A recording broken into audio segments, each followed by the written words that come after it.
মানহাজের গুরুত্ব, মানহাজুস সালাফ, সালাফদের মানহাজের অনুসরণ, উল্লেখিত বিষয় কোরআন এবং সহিহ সুন্নাহকে সামনে রেখে আমরা আলোচনা করার চেষ্টা করব ইনশাআল্লাহ। যারা রাস্তায় দোকানে চলাচল করছেন তাদেরকে আমরা বিনীতভাবে আহ্বান জানাবো, আপনারা হাঁটা চলাচল বন্ধ করুন, কথা বলা বন্ধ করুন, বিশৃঙ্খলা বন্ধ করুন, ভদ্রতা, শালীনতা, শিষ্টাচার, নম্রতা বজায় রেখে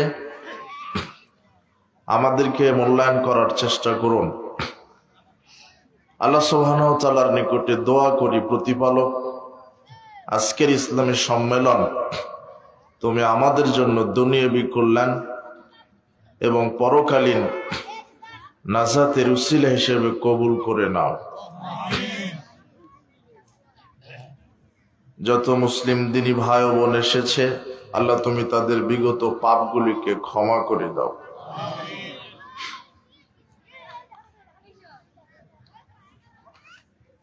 যারা দায়িত্বশীল আছে, বাচ্চারা কথা বলছে, একটু দেখেন তাদেরকে। আসলে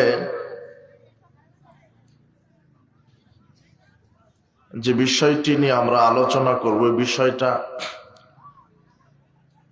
বলা কঠিন, বোঝানো কঠিন, বোঝাও কঠিন। এটা প্রচলিত কোনো বিষয় নয়।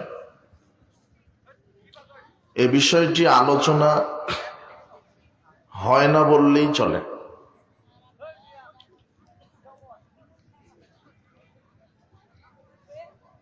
আমি যে বিষয়টি নিয়ে আলোচনা করব সেটা হচ্ছে, কি বললাম, মাযহাব, মানহাজ। বলেন তো মানহাজ। অনেকে আবার বলবে যে মাযহাব, মানহাজ। এই বিষয়টা জটিল ও কঠিন, এটা বুঝতে হবে। শোনেন, এদেশে ৯৮% মুসলিম, এটা পরিসংখ্যান বলছে। ৯৮% মুসলিম দেশে ৯৮% আলেম তাওহীদই বুঝে না, আকীদাই বুঝে না, মানহাজ বুঝে না। সাধারণ মানুষ বহু দূরের কথা। আমার কথা কি বুঝলেন? ৯৮% আলেম, হুজুর, আলেমই আকীদা কি, মানহাজ কি বুঝে না। আলেমদের যদি এই অবস্থা হয়, সাধারণ মুসলমানের কি অবস্থা? তো বিষয়টি আশা করি ধৈর্যের পরিচয় দিবেন। আমি কিভাবে বুঝাবো আপনাকে। আল্লাহ সুবহানাহু ওয়া তাআলা কোরআন মাজিদে বলছেন, লিকুল্লিন জাআলনা মিনকুম শিরআতাও ওয়া মিনহাজা। এটা সূরা মায়েদার ৫ নম্বর সূরা ৪৮ নম্বর আয়াতের মাঝের অংশ। মানহাজ সম্পর্কে বক্তব্য দিয়েছেন আল্লাহ। কে? আল্লাহ। মানহাজ সম্পর্কে আলোচনা আল্লাহ কোরআনে আগেই করে রেখেছেন, কিন্তু আমাদের অজ্ঞতার কারণে, না জানার কারণে আমরা বুঝতে পারিনি। আল্লাহ বলছেন, আমি তোমাদের প্রত্যেককে একটি করে শরীয়ত আর একটি করে মানহাজ দিয়েছি। লিকুল্লিন জাআলনা মিনকুম শিরআতাও ওয়া মিনহাজা। তোমাদেরকে একটি করে শরীয়ত দিয়েছি আর একটি করে মানহাজ দিয়েছি। তাহলে দুইটা বিষয় এখানে, দুইটা শব্দ, শরীয়ত আর একটা কি মানহাজ। তো শরিয়া কি, শরীয়ত কি? শরীয়ত হলো আল্লাহর পক্ষ থেকে মানুষ জাতির জন্য যত বিধিবিধান, হুকুম, আহকাম, ঈমান, আমল, আখলাক, জীবন প্রণালী এসেছে, এটা হলো শরীয়ত। বুঝেছেন? শোনেন আর একটা কথা। আজকে এই বাচ্চারা তোমরা কথা বলো না, আজকে অন্তত ধৈর্যের পরিচয় দিবেন। আজকে বক্তব্য না, ওয়াজও না, মনে করবেন যে দার্স, ক্লাসে বসেছেন। বুঝেছেন? ক্লাসে বসেছেন। আপনাকে মানহাজটা বুঝতে হবে। বক্তব্য না, ওয়াজও না। তবে মনে রাখতে পারেন যে ওয়াশ, আজকে ওয়াশ হবে। হ্যাঁ, ওয়াজ না, কি হবে? ওয়াশ। ধৈর্যের পরিচয় দেন। তো আল্লাহ বলছেন, আমি তোমাদের প্রত্যেককে, প্রত্যেক নবীর, প্রত্যেক রসুলকে একটি করে শরীয়ত আর একটি করে কি দিয়েছেন আল্লাহ? মানহাজ। তো শরীয়ত কি, মানহাজ কি? শরীয়ত হলো আল্লাহ প্রদত্ত মানব মণ্ডলীর জন্য যত হুকুম, আহকাম, বিধিনিষেধ, জীবন প্রণালী, ঈমান, আমল, আখলাক, এগুলো হলো শরীয়ত। আর মানহাজ কি? মানহাজ, মানহাজ হলো ওই শরীয়তকে মানার মানদণ্ড।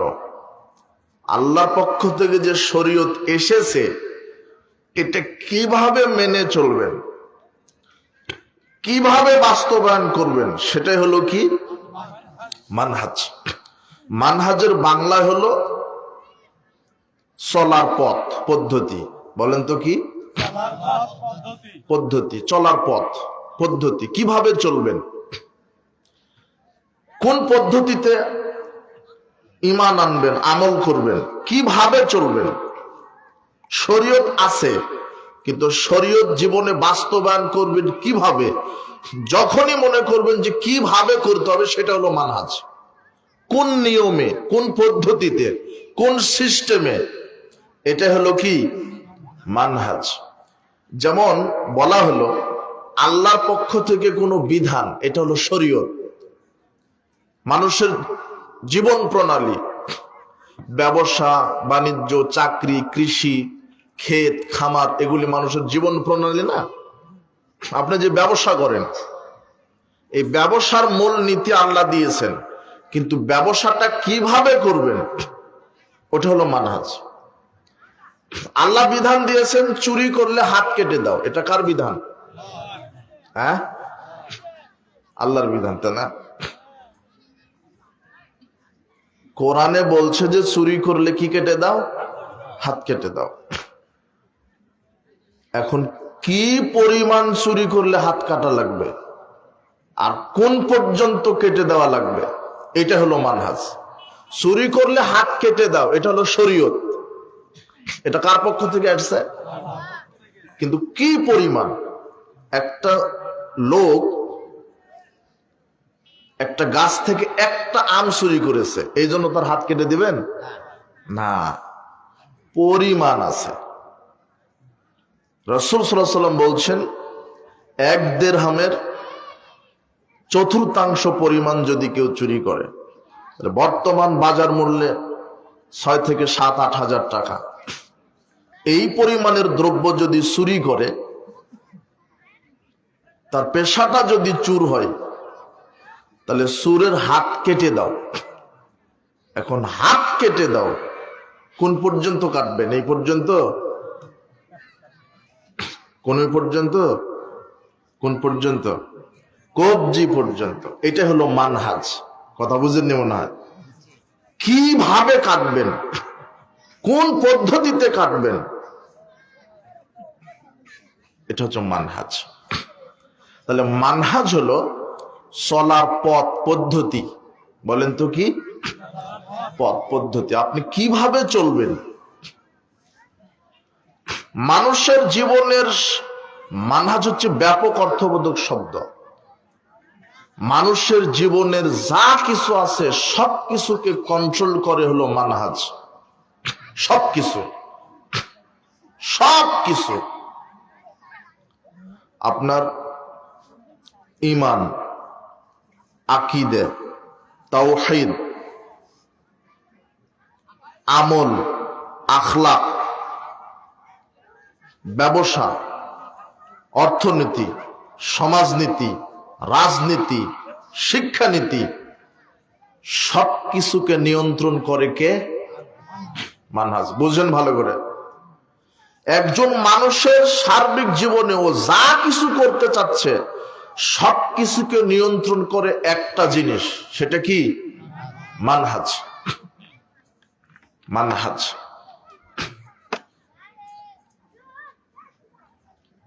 আর এই মানহাজটা হতে হবে সালাফদের মানহাজ। কাদের মানহাজ? সালাফ। মানহাজুস সালাফ।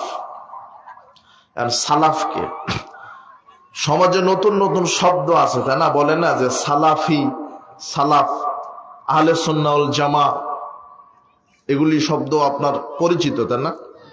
কিন্তু আহলে সুন্নাহ ওয়াল জামা কাকে বলে?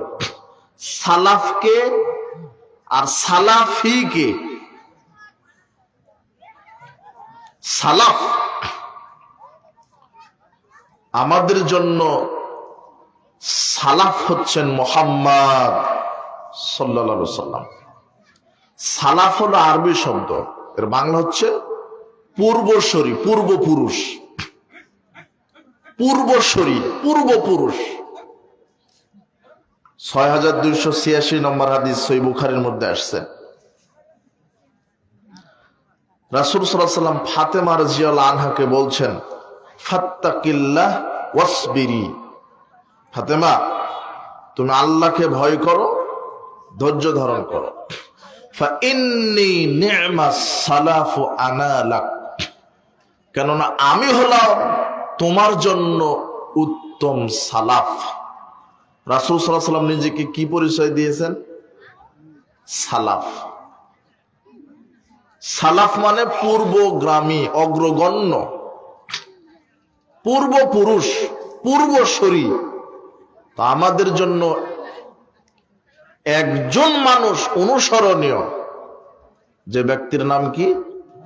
মুহাম্মদ সাল্লাল্লাহু আলাইহি সাল্লাম। তো উনি সালাফ।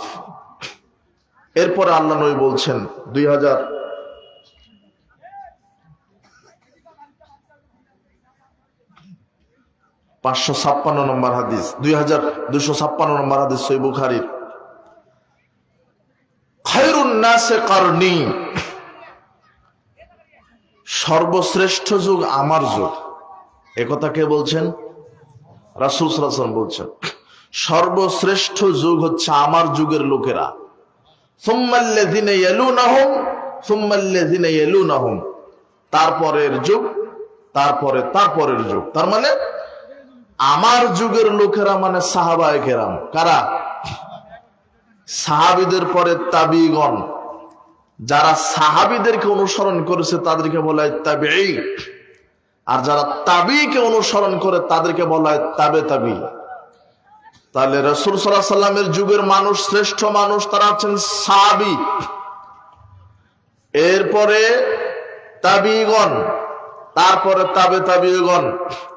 এই তিন যুগের যুগকে বলা হয় স্বর্ণযুগ। এই তিন যুগের মানুষকে রাসূল সাল্লাল্লাহু আলাইহি সাল্লাম অনুসরণ করতে বলেছেন। সাহাবায়ে কেরাম, তাবিঈগণ, তাবে তাবিঈগণ। রাসূল সাল্লাল্লাহু আলাইহি সাল্লাম নিজে সালাফদেরকে অনুসরণ করতে বলেছেন। আল্লাহ কোরআনে বলেছেন, সূরা তাওবা 100 নম্বর আয়াত, ওয়াস-সাবিকুনাল আউয়ালুনা মিনাল মুহাজিরিন ওয়াল আনসার। ঈমান আনয়নে অগ্রগণ্য হয়েছে মুহাজির এবং আনসার। তো মুহাজির আনসার কারা? সাহাবায়ে কেরাম না? যারা মক্কা থেকে হিজরত করে মদিনায় গেছেন আর হলো মুহাজির। আর এই মুহাজির সাহাবীদেরকে যারা সার্বিকভাবে সাহায্য করেছে তাদেরকে বলা হয় আনসার। তো আল্লাহ বলছেন ঈমান আনয়নে অগ্রগণ্য হয়েছে মুহাজির এবং আনসার। ওয়াল্লাযীনা তাবাউহুম বিইহসান, এরপর আল্লাহ বলছেন তারাও ঈমান আনয়নে অগ্রগণ্য হয়েছে যারা সাহাবীদেরকে অনুসরণ করবে। তাহলে আল্লাহ কাদেরকে অনুসরণ করতে বললেন? সাহাবীদেরকে। মনে রাখবেন। এরপরে সূরা নিসা 115 আয়াত, ওয়া মান ইউশাকিকির রাসূলা মিন বা'দি মা তাবায়্যানা লাহুল হুদা, প্রকাশ্য হেদায়েত আসার পরে যারা রাসূলের বিরোধিতা করে, রাসূল সাল্লাল্লাহু আলাইহি ওয়াসাল্লাম থেকে স্পষ্ট প্রমাণিত হয়েছে শরীয়ত, ঈমান আমল সব প্রমাণিত, এরপরও যারা রাসূলের শরীয়তকে মানে না, যারা রাসূলের সুন্নাহকে মানে না, ওয়ায়াত্তাবি গায়রা সাবিলিল মুমিনিন, এবং যারা সাহাবীদের পথের উল্টা চলে। কে বলছেন এটা? আল্লাহ। আল্লাহ বলছেন যারা রাসূলের সুন্নাহকে মানে না এবং যারা সাহাবীদের পথের উল্টা চলে, নোয়াল্লিহি, সে যেদিকে ফিরতে চায়, মা তাওয়াল্লা, আমি সেদিকেই তাদেরকে ফিরাবো, ওয়া নুসলিহি জাহান্নাম, অবশেষে আমি তাদেরকে জাহান্নামে আছার দিব। তার মানে যারা রাসূলের সুন্নাহ অনুযায়ী আমল করবে না এবং সালাফদের অনুসরণ করবে না, আল্লাহ তাদেরকে জাহান্নামে কি দিবেন? আছার দিবেন। কোরআন মাজিদের আয়াতেই দুইটা।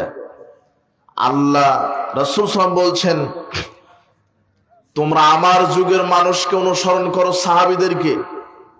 আল্লাহ বলছেন তোমরা সাহাবীদেরকে অনুসরণ করো। সাহাবীদের নীতির পথের উল্টা যদি কেউ চলো তাহলে আমি জাহান্নামে আছার দিব। এখন আল্লাহ বলছেন আমি তোমাদের প্রত্যেক নবী রাসূলকে এক একটা মানহাজ দিয়েছি। তো আমাদের নবী মুহাম্মদ সাল্লাল্লাহু আলাইহি ওয়াসাল্লামকে মানহাজ দিয়েছেন, দেননি? মানহাজ মানে চলার পথ। এই জন্য আমরা বলি মানহাজুস সালাফ। মানহাজ মানতে হবে, কিন্তু কোনো বাপদাদার পীর ওলিয়া উলিয়া গাউস কুতুবের মানহাজ নয়, সরাসরি রাসূল সাল্লাল্লাহু আলাইহি ওয়াসাল্লাম এবং সাহাবীদের মানহাজ। কথা বুঝেছেন? দেখেন, মানহাজ মানে চলার পথ, পদ্ধতি, নীতি, সিস্টেম। আপনার জীবনের সব কিছু নিয়ন্ত্রণ করবে কে? মানহাজ। আপনার একটা বিষয় বলেন, ব্যবসা করবেন, তো ব্যবসাটা কিভাবে করবেন? আল্লাহ বলছেন এই যেই জিনিসটা খাওয়া হারাম তার ব্যবসা করা হারাম, এটা মানহাজ। যেটা খাওয়া হারাম তার ব্যবসা করা কি? হারাম। সুদ হারাম, সুদের ব্যবসা কি? হারাম। শুকর হারাম, শুকর ক্রয় বিক্রয় করা কি? রক্ত হারাম, রক্ত ক্রয় বিক্রয় করা কি? তাহলে এটা ব্যবসার ক্ষেত্রে মানহাজ। আল্লাহ বলছেন মাপে কম দিও না, খাদ্যে ভেজাল দিও না, প্রতারণা করো না, মুনাফাখুরি করো না, মজুদদারিতা করো না। তাহলে ব্যবসা যে করবেন, কাদের মানহাজ অনুযায়ী ব্যবসা করতে হবে? সালাফদের। সাহাবায়ে কেরাম রাসূল সাল্লাল্লাহু আলাইহি ওয়াসাল্লাম কিভাবে করতে বলেছেন, এটা গেল। আচ্ছা, এগুলি রাখেন। আপনার মানুষের জীবনের সর্বশ্রেষ্ঠ সম্পদ হচ্ছে ঈমান। বলেন তো কি? ঈমান। আপনার এই ঈমানটাকেও নিয়ন্ত্রণ করে মানহাজ, মানহাজুস সালাফ। কাদের মানহাজ? সালাফদের মানহাজ। সালাফ কারা? রাসূল সাল্লাল্লাহু আলাইহি ওয়াসাল্লাম, সাহাবায়ে কেরাম, তাবেঈগণ, তাবে তাবেঈগণ। মনে থাকবে? এই চার শ্রেণীর লোকের মানহাজ অনুযায়ী যদি আপনার ঈমান আমল আকীদা মিলে যায় তাহলে আপনি হবেন সফল। আর আপনার ঈমান আমল আকীদা সবকিছু যদি পাহাড় পরিমাণ করে ফেলেন কিন্তু এই চার শ্রেণীর লোকদের সাথে যদি মিল না খায় তাহলে ওই ঈমান আমল করে আপনাকে জাহান্নামে যেতে হবে। শোনেন, ধৈর্য লাগবে একটু।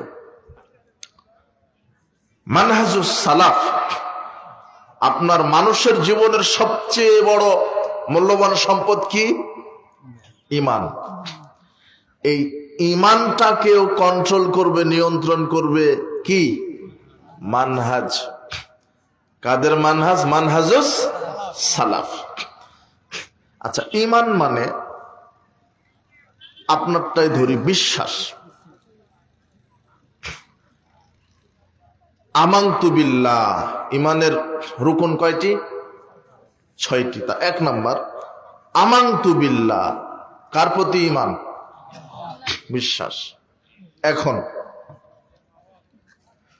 এই খুঁটিটাও বলছে আমানতু বিল্লাহ, এই খুঁটিটাও বলেছে আমানতু বিল্লাহ। ঈমান কিন্তু দুজনে ঈমান এনেছে কার উপরে? আল্লাহর উপরে। দুজনে ঈমানদার না? ঈমানদার।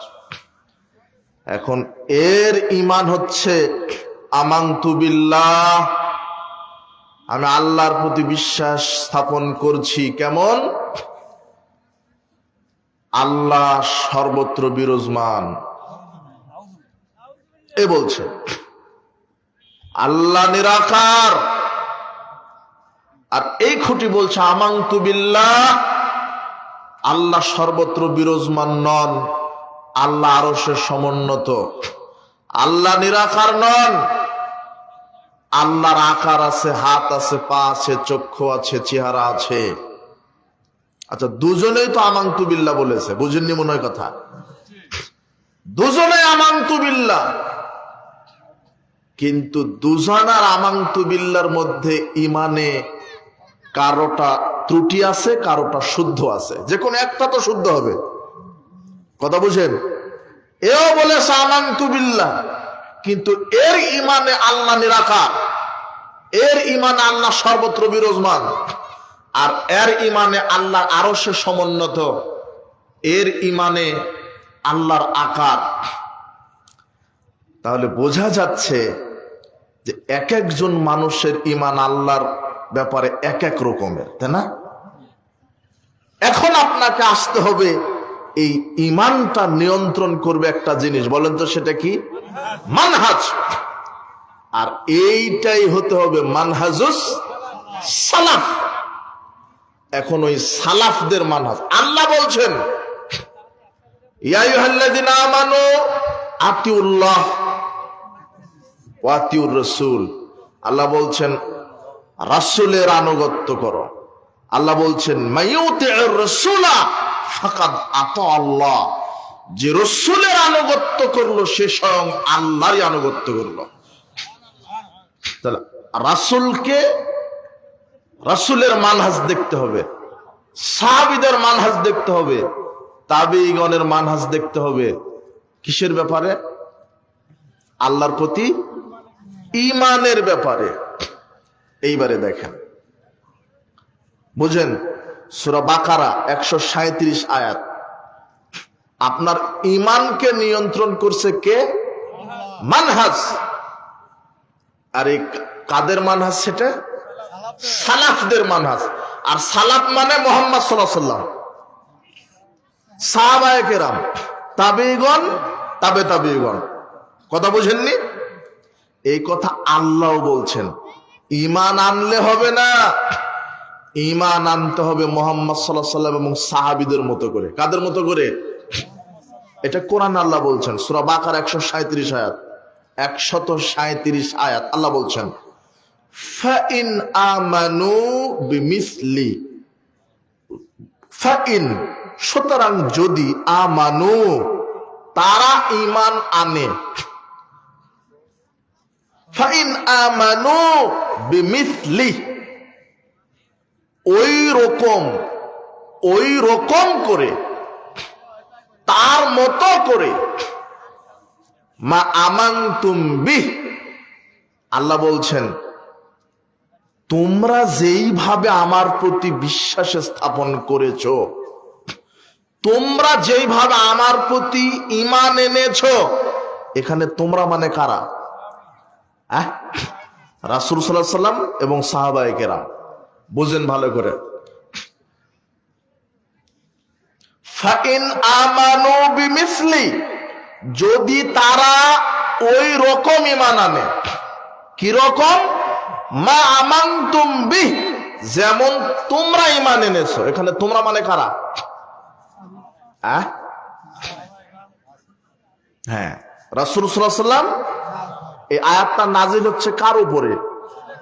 মুহাম্মদ সাল্লাল্লাহু আলাইহি ওয়াসাল্লাম। আল্লাহ বলছেন, শোনো মুহাম্মদ সাল্লাল্লাহু আলাইহি ওয়াসাল্লাম, যদি সারা পৃথিবীর মানুষ, যদি মানুষেরা ঈমান আনে ওই রকম, বিমিসলি, মিসলুন মানে কি? মতো, রকম। ফাইন আমানু বিমিসলি, যদি তারা ঈমান আনে ওই রকম, মা আমানতুম বিহ, যেরকম তোমরা ঈমান এনেছো। আমি বোঝাতে পারছি কিনা? মানে আপনার ঈমানটা নিয়ন্ত্রণ করছে কি? মানহাজ। কাদের মানহাজ? সালাফদের। আল্লাহ এই কথা বলছেন, ফাইন আমানু বিমিসলি, যদি মানুষেরা ঈমান আনে, মা আমানতুম বিহ, যেমন তোমরা ঈমান এনেছো, যেরকম ভাবে তোমরা ঈমান এনেছো ওই ভাবে যদি জনসাধারণ মানুষেরাও যদি ঈমান আনে, ফাকাদ ইহতাদাউ, আমি আল্লাহ তাদের সবাইকে হেদায়েত দিয়ে দিব। তাহলে আল্লাহ বলছেন ঈমান আনতে হবে কাদের মতো করে? রাসূল সাল্লাল্লাহু আলাইহি ওয়াসাল্লাম সাহাবীদের মতো করে। আল্লাহ শিখাচ্ছেন, যদি তোমরা ঈমান আনো, যদি তারা ঈমান আনে যেমন তোমরা ঈমান এনেছো। এখন এ বলছে আমানতু বিল্লাহ, এর আল্লাহর প্রতি বিশ্বাস মানে আল্লাহ নিরাকার, আল্লাহ সর্বত্র বিরাজমান। এর আমানতু বিল্লাহ, আল্লাহ আকার, আল্লাহ আরশে সমুন্নত। দুজনেই বলছে আমানতু বিল্লাহ, দুজনেই বলেনি, দুজনেই আল্লাহকে বিশ্বাস করে। কিন্তু আল্লাহ বলছেন যদি তারা ঈমান আনে ওই রকম যেরকম তোমরা ঈমান এনেছো। তার মানে এখন দেখতে হবে সাহাবায়ে কেরাম আল্লাহর প্রতি কিভাবে ঈমান এনেছেন, দেখতে হবে না? এখন দেখেন, যে বলছে আল্লাহ নিরাকার, আল্লাহ বলছেন কোরআন মাজিদে সূরা সাদের 38 নম্বর, সূরা 75 নম্বর আয়াত, ইয়া ইবলিস মা মানাকা তাসজুদা লিমা খালাকতু বিয়াদাইয়া, হে ইবলিস, আমি যে আদমকে আমার 2 হাত দিয়ে তৈরি করলাম তাকে সেজদা দিতে তোমাকে কে বাধা দিল? আল্লাহর কয় হাত? বুঝেননি মনে হয় কথা। খালাকতু বিয়াদাইয়া, আমি আদমকে আমার 2 হাত দিয়ে তৈরি করেছি। কার 2 হাত? আল্লাহর কি আছে? এই আয়াতটা নাজিল হয়েছে কার উপরে? মুহাম্মদ সাল্লাল্লাহু আলাইহি ওয়াসাল্লাম বলবে কাদের সময়ে? সাহাবীদের সময়। রাসূল সাল্লাল্লাহু আলাইহি ওয়াসাল্লাম সাহাবীদের ঈমান ছিল আল্লাহ নিরাকার নন, আল্লাহর কি আছে? আকার আছে। সূরা হুদের 37 আয়াত আল্লাহ বলছেন, নূহ ওয়াসনাইল ফুলকা বিআয়ুনিনা, হে নূহ তুমি আমার 2 চোখের সামনে নৌকা তৈরি করো। আল্লাহর কি আছে? চোখ আছে। এই আয়াত নাজিল হলো কার উপরে? মুহাম্মদ সাল্লাল্লাহু আলাইহি ওয়াসাল্লামের উপরে। এরপর আল্লাহ বলছেন, ইয়াওমা ইয়াকশাফান সাকি ওয়া ইউদআউনা ইলাস সুজুদ ফালা ইয়াস্তাতিউন, বিচারের মাঠে আল্লাহ পায়ের নলা প্রকাশ করবেন। সূরা কলমের 42-43 আয়াত। কুল্লু মুমিন ওয়া মুমিনাতিন, প্রত্যেক মুমিন নারী পুরুষ সেজদা দিবে। এটা বুখারীর হাদিস। বিচারের মাঠে পায়ের নলা প্রকাশ করবেন, তাহলে আল্লাহর কি আছে? পা আছে। 4919 নম্বর হাদিস সহিহ বুখারীর মধ্যে আসছে, ফাম্মান নার ফালাতামতালু হাত্তা ইয়াজলা রিজলাহু, জাহান্নাম ততক্ষণ পর্যন্ত পূর্ণ হবে না যতক্ষণ না আল্লাহ তার পা ঢুকিয়ে না দিবেন। কি আছে? এই হাদিসগুলি মুহাম্মদ সাল্লাল্লাহু আলাইহি ওয়াসাল্লাম বলছেন সাহাবীদের সামনে। তার মানে রাসূল সাল্লাল্লাহু আলাইহি ওয়াসাল্লামের নিজের ঈমান ছিল আল্লাহর আকার আছে, হাত আছে, পা আছে, সাহাবীদেরও বিশ্বাস ছিল। তাহলে আপনার ঈমানটা যদি সাহাবীদের মতো হয়, ফাকাদ ইহতাদাউ, তাহলে আপনি হেদায়েতের উপরে আছেন। আর যদি আপনার ঈমান যদি হয় যে না আল্লাহ নিরাকার, তাহলে আপনি হেদায়েতের মধ্যে নাই। আপনার এই বিশ্বাসটাও নিয়ন্ত্রণ করলো কাদের মানহাজ? কি এগুলো কোরআনে নাই? আল্লাহর হাত আছে, পা আছে, চক্ষু আছে, চেহারা আছে। ফাইনামা তুয়াল্লু ফাসাম্মা ওয়াজহুল্লাহ, আল্লাহ বলছেন তোমরা যেদিকেই তাকাও সেদিকে আল্লাহর চেহারা রয়েছে। আল্লাহর কি আছে? চেহারা। এটা হলো সালাফদের আকীদা, সালাফদের বিশ্বাস। তাহলে ওরা সালাফ বলে না যে সালাফি, এখন সালাফি কে? সালাফি সালাফদের নীতি যারা জীবনে বাস্তবায়ন করে চলে এদেরকেই বলা হয় সালাফি। এক শ্রেণীর মুনাফিক বের হয়েছে যে সালাফি আহলে হাদিস বলা যাবে না, মুসলিম বলা লাগবে। বুঝেননি তো? মুসলিম যে বলবেন, কাদিয়ানিরাও তো মুসলিম, ওরাও তো মুসলিম দাবি করে, করে না? যারা শিয়া, রাফেজি শিয়া, তারাও বলে মুসলিম। এই যারা আউল ফাউল বাউল, এরাও বলে মুসলিম। তা আপনি কোন মুসলিম হবেন? কাদিয়ানীদের আকীদা জানেন? গোলাম আহমদ কাদিয়ানী ভারতের কাদিয়ান শহর জন্মগ্রহণ করলেন। গোলাম আহমদ কাদিয়ানী নিজেকে প্রথমে ইমাম মাহাদি দাবি করলো, এরপরে নিজেকে ঈসা আলাইহিস সালাম দাবি করলো, এরপরে বললেন আমি শেষ নবী, আমার প্রতি যারা ঈমান আনবে না তারা কাফের। কাদিয়ানীদের আকীদা গোলাম আহমদ কাদিয়ানী শেষ নবী। তোরা মুসলিম? তো আপনি কাদিয়ানী মুসলিম হবেন না। কাদিয়ানীদের আকীদা কি? আল্লাহ ভুল করে, আল্লাহ সঠিক করে, আল্লাহ স্ত্রীর সাথে সহবাস করে, আল্লাহ সালাত আদায় করে, আল্লাহ সিয়াম পালন করে। কাদিয়ানীদের আকীদা বর্তমান মুসলমানেরা যে কোরআন মানে, কোরআন হলো মিথ্যে কোরআন। গোলাম আহমদ কাদিয়ানী নিজে একটা কোরআন লিখেছেন যার নাম হলো কিতাবুল মুবিন, 20 পারায়, ওটা পড়তে হবে। কাদিয়ান শহরকে তারা মক্কা মদিনার চাইতে পবিত্র মনে করে। কাদিয়ানীদের আকীদা যে মক্কা কাবা ঘরে গেলে হজ হবে না, কাদিয়ান শহরে ওখানে তওয়াফ করলে হজ হবে। তো আপনি বলেন যে কাদিয়ানী মুসলিম। শিয়া যারা রাফেজি, এদের আকীদা এই যে ইরানের শিয়া, আপনি ইরানকে তো খুব মহব্বত করেন। এক শ্রেণীর কুশিক্ষিত বুদ্ধিজীবীরা বলছে ইরান একমাত্র দেশ পতিতালয় মুক্ত দেশ।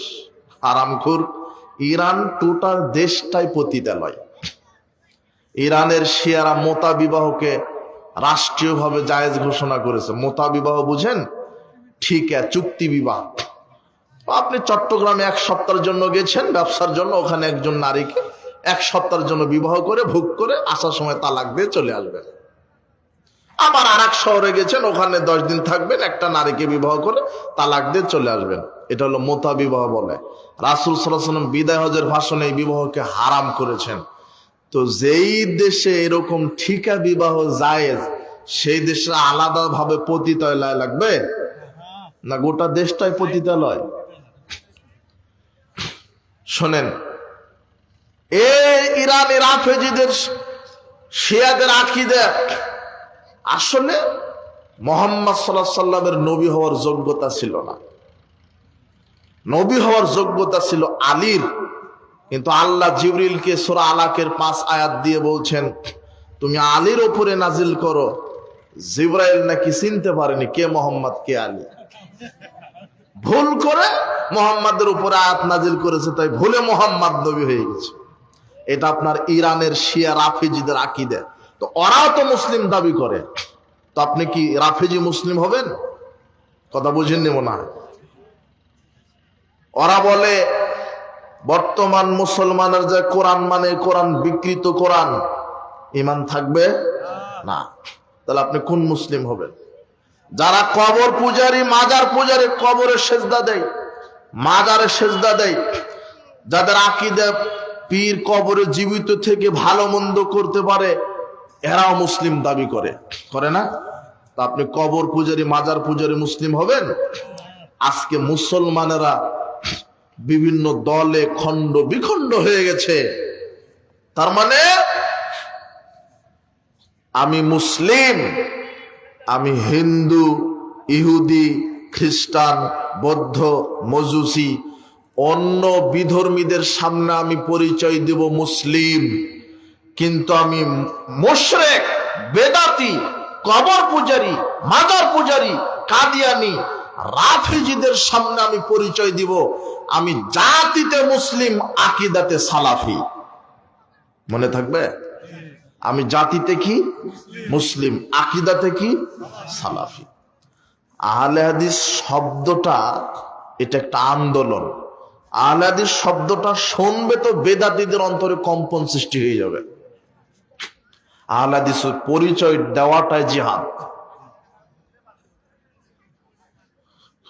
বলছিলাম আপনার ঈমানটাকে নিয়ন্ত্রণ করছে কাদের মানহাজ? সালাফদের। এরপর দেখেন আল্লাহ সর্বত্র বিরাজমান, এই আকীদার লোক আছে না? আছে। সহিহ মুসলিম 537 নম্বর হাদিস, মুআবিয়া বিন হাকাম আস-সুলামি রাদিয়াল্লাহু আনহু বলছেন, কানাতলি জারিয়াতুন, আমার একটা দাসী ছিল, তারা গানামান লিকিবাল ইহুদ ওয়াল জাওয়ানিয়া, উহুদ এবং জাওয়ানিয়া পাহাড়ের মাঝে আমার এক 8-10 বছরের দাসী মহিলা মেয়ে ছাগল চড়াতো আমার। ফাত্তালাতু যাতা ইয়াউমিন, আমি একদা লক্ষ্য করলাম যে দেখি তো দাসী আমার ঠিক মতো ছাগল চড়ায় না ফাঁকি দেয়। ফাইদা দেইবু কাযাবু বিশাতিম মিন গানামিহা, তা আমি লক্ষ্য করে দেখলাম হঠাৎ একটা নেকড়ে বাঘ শাকপাল থেকে একটা ছাগল ধরে নিয়ে চলে গেল। আনা রাজুলুম মিন বানি আদম, আমি তো আদমের সন্তান। আসাফু, আমি রাগান্বিত হয়ে গেলাম। কামায় আসাফুনা, যেমন আদমের বাচ্চারা রাগান্বিত হয়ে যায় আমিও রাগান্বিত হলাম। সাকাক্তু সাকাতা, রাগে আমার 8-10 বছরের দাসী মেয়ে বাচ্চাকে একটা চড় মেরে দিলাম। আমি এটাকে বড় অপরাধ মনে করলাম, অনুতপ্ত, অনুশোচনা করলাম। ইয়া রাসূলুল্লাহ আফালাউ তুকুহা, আমি কি দাসীকে মুক্ত করে দিলে পাপ ক্ষমা হবে? আল্লাহর নবী বলছেন তাকে আমার কাছে নিয়ে আসো। 8-10 বছরের দাসী মেয়ে বাচ্চাকে আমার কাছে নিয়ে আসো। ফাতাইতু বিহা, আমি তখন আমার দাসীকে রাসূলের কাছে নিয়ে আসলাম। রাসূল সাল্লাল্লাহু আলাইহি সাল্লামের সামনে যখনই আসলেন 8-10 বছরের মেয়ে বাচ্চা, ছোট্ট মানুষ, রাসূল সাল্লাল্লাহু আলাইহি সাল্লাম প্রথমেই জিজ্ঞাসা করলেন আইনাল্লাহ, আল্লাহ কোথায়? দেখেন ঈমান যাচাই করলেন, আকীদা বিশ্বাস যাচাই করলেন। রাসূল সাল্লাল্লাহু আলাইহি সাল্লাম এই দাসী ছাগলের রাখাল একে জিজ্ঞাসা করছেন আইনাল্লাহ, আল্লাহ কোথায়? তখন দাসী বলছে ফিস সামাই, আল্লাহ হলেন আকাশে। আল্লাহ কোথায়? আকাশে। আরবিতে ফি মানে আলা শব্দ ব্যবহার হয়, আকাশের উপরে। এটাই আল্লাহ কোরআনে বলছেন আর রহমান আলাল আরশে ইস্তাওয়া, রহমান হচ্ছে আরশে রয়েছেন, আরশে সমুন্নত। আল্লাহর নবী বলছেন মান আনা, আমি কে বলো? আনতা রাসূলুল্লাহ।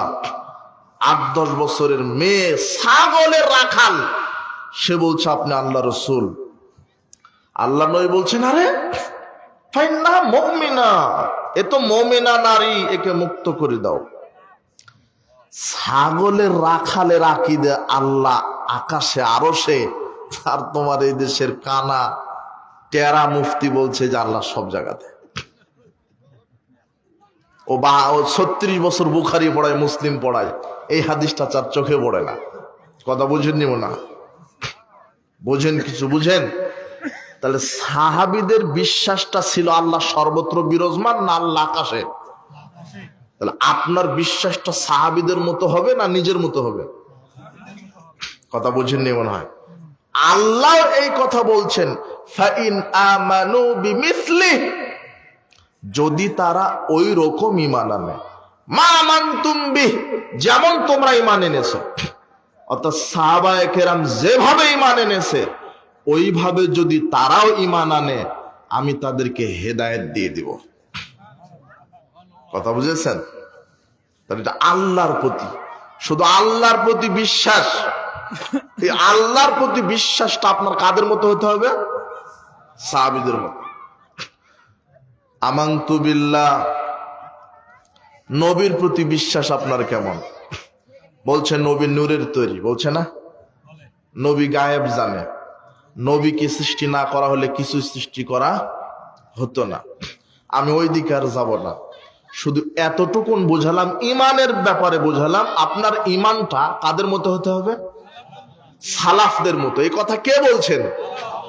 যদি তোমরা ইমান আনো, যদি তারা ইমান আনে ওই রকম যেমন তোমরা ইমান এনেছো, তার মানে আমাদের ইমানটা সালাফদের মতো হতে হবে, তাহলে আমরা হব হেদায়েত প্রাপ্ত। তাহলে আমার ইমানটাকে কন্ট্রোল করলো কাদের মানহাজ? সালাফদের। ইমানের পরে কি? আমল। ইমানের পরে কি? আল্লাহর প্রতি, নবীর প্রতি, পরকাল, জান্নাত, জাহান্নাম, এই যে ইমানের রুকুনগুলি বিশ্বাস স্থাপন করলেন। ইমানের পরেই ইসলামে কার জায়গা? আমলের। আমল ছাড়া ইমানের মূল্য আছে?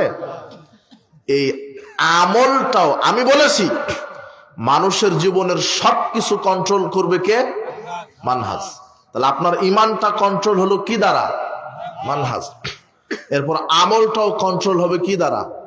মানহাজ। কাদের মানহাজ? কোন ওলিয়া উলিয়া গাউস কুতুব? আর আল্লাহ বলছেন তোমরা ওইভাবে ঈমান আনো, ওইভাবে আমল করো যেভাবে কারা করেছেন? সালাফগণ। এখন দেখেন আমল, আমল করতে গিয়ে মানহাজ দেখতে হবে। আবার বলেন কাদের মানহাজ? সালাফদের। যে কোনো আমল করতে গেলে 5টা সূত্র মনে রাখবেন। কয়টা? 5টা। এই মানহাজটা যদি আপনি না বুঝেন, আপনি কোরআন অনুবাদ করতে পারবেন না, হাদিস বুঝতে পারবেন না। আগে আপনাকে ইমানটা বুঝালাম, আপনার ইমানটা কন্ট্রোল করলো কাদের মানহাজ? সালাফ। এখন আমল বুঝাবো একটু। আমল, আর আমল করতে গেলে 5টা জিনিস দেখবেন। কয়টা? 5টা। সবাই রেডি আছেন তো বোঝার জন্য? আমি বলেছি আজকে ওয়াজ না, একটু ক্লাসে বসেছেন, দার্সে, বিরক্ত লাগবে। আমল করতে গেলে 5টা জিনিস দেখবেন। 1, স্থান। স্থান, জায়গা। কি? যে কোনো আমল করবেন, যে একটা আমল করতে চাচ্ছেন, করার পূর্বে 5টা জিনিস মাথা আগে নিয়ে আসবেন। কয়টা জিনিস? 5টা। স্থান, স্থান 1। 2, সময়। 2 কি? সময়। 3, পরিমাণ। কি? পরিমাণ। 4, কারণ। কি? কারণ। 5, পদ্ধতি। কি? পদ্ধতি। এই 5টা দেখবেন যে কোনো আমল। আর আমলটা হতে হবে, এই আমলটা আপনার আমল কন্ট্রোল করবে কাদের মানহাজ? সালাফ। এখন প্রথমে কি বললাম? আমল করার পূর্বে কি দেখবেন? স্থান। মুখস্থ করা লাগবে স্থান। তাহলে কি আমল করতে গেলে যা স্থানের প্রয়োজন হয়? হজ। হজ করতে গেলে জায়গা লাগে, তাই না? বায়তুল মুকাররমে গিয়ে 7 তবক দিলে কবুল হজ হয়ে যাবে, তাই না? কি আপনি কি কন? তাবলিগ জামাতের হুজুর বলছে টঙ্গীতে 3 বার গেলে হজ। বোঝেননি মনে হয় কথা? কি বলছে না? টঙ্গীতে 3 বার গেলেই কি হজ। তোমার তাবলিগ জামাতের গরিব মানুষ, মানে পৃথিবীর সবচেয়ে গরিব মানুষ, মরা পর্যন্ত যেতেই থাকে, হজের 1 নেকি হবে না। শোনেন, এই শোনেন, আপনি শোনেন, এদিকে শোনেন। কত বড় সাহস হুজুরের, বলছে টঙ্গীর মাঠে গেলে হজ হবে। এই দেশে একটা কিতাব পাওয়া যায়, দাওয়াতে তাবলিগ। কি দাওয়াতে তাবলিগ? আপনি ঢাকা বাংলা বাজারে যান, কাকরাইল মসজিদে যান, লাইব্রেরিতে গিয়ে বলেন যে দাওয়াতে তাবলিগ একটা বই দেন, ওরা বের করে দিবে। বইটা নিয়ে দেখবেন 85 পৃষ্ঠায় লেখা আছে প্রশ্নোত্তরে, বইটা প্রশ্নোত্তরে ইসলাম।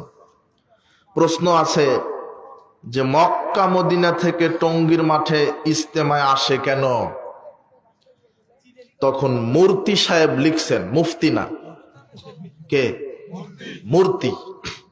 মূর্তি লিখছে, এখন উত্তর দিচ্ছে যে কাবা ঘরে 1 রাকাত সালাত আদায় করলে নেকি হয় 1 লক্ষ গুণ, আর টঙ্গীর মাঠে 1 রাকাত সালাত আদায় করলে নেকি হয় 49 কোটি গুণ।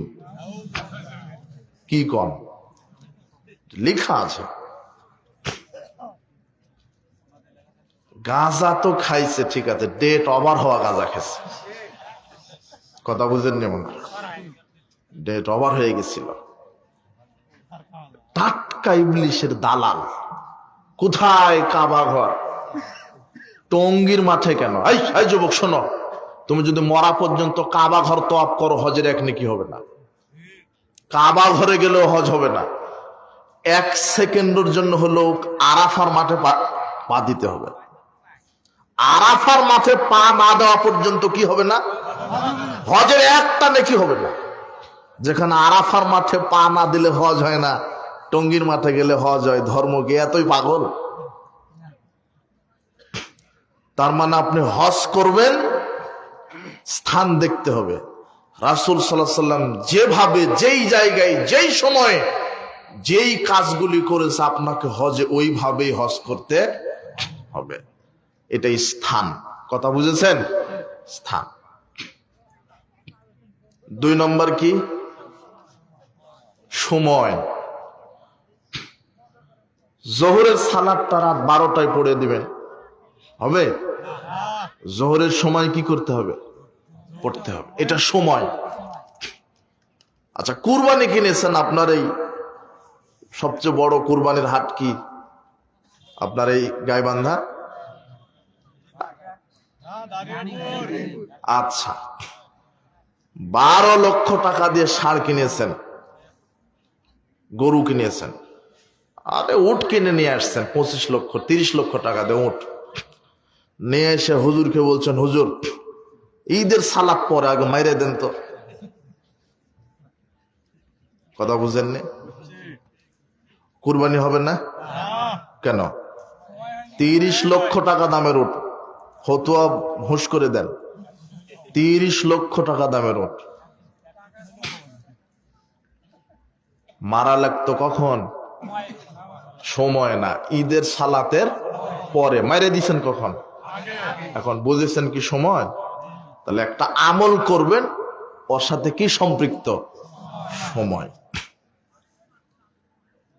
3 নম্বর কি? পরিমাণ। হ্যাঁ, মনে আছে, আমি বলে নিচ্ছি যাদের স্মরণ থাকে। পরিমাণ। এই যে রমাদান আসছে না, তারাবি 8 না 20, এটা লাগবে না?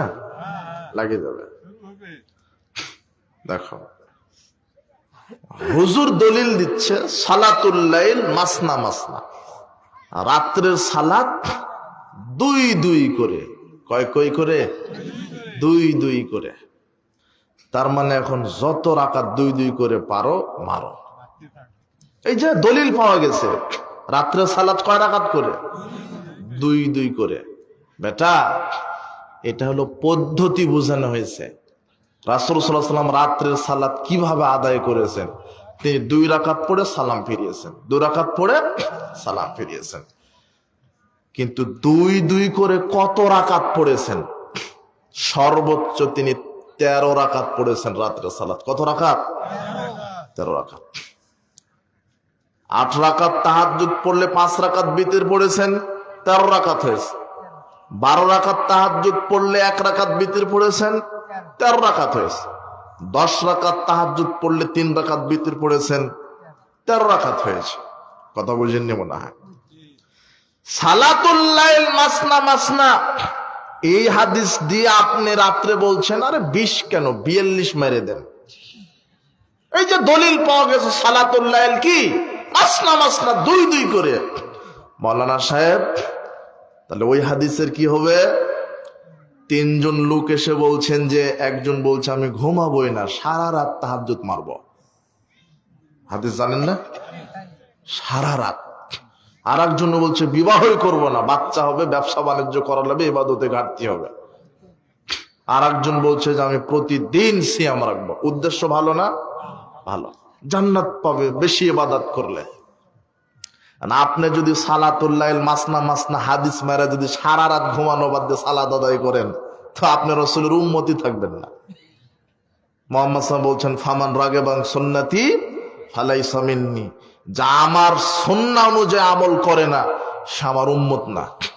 ওই 3 জন লোককে মুহাম্মদ সাল্লাল্লাহু আলাইহি ওয়াসাল্লাম বলছেন এই আনতুমুল্লাযিনা কুলতুম কাযা কাযা, তোমরাই কি সেই 3 জন লোক যে 3 জন লোক এই মন্তব্য করলে যে তুমি সারা রাত সালাত আদায় করবে, ঘুমাবে না, তুমি বিবাহই করবে না, তুমি 365 দিন সিয়াম রাখবে, সিয়াম ছাড়বে না। শোনো, আকাশের নিচে জমিনের উপর আমার চাইতে আল্লাহ ভীরু পরহেজগার লোক কেউ নাই, লাকিন নাসাফতার, এরপর আমি সিয়াম রাখি, সিয়াম ছেড়ে দিই।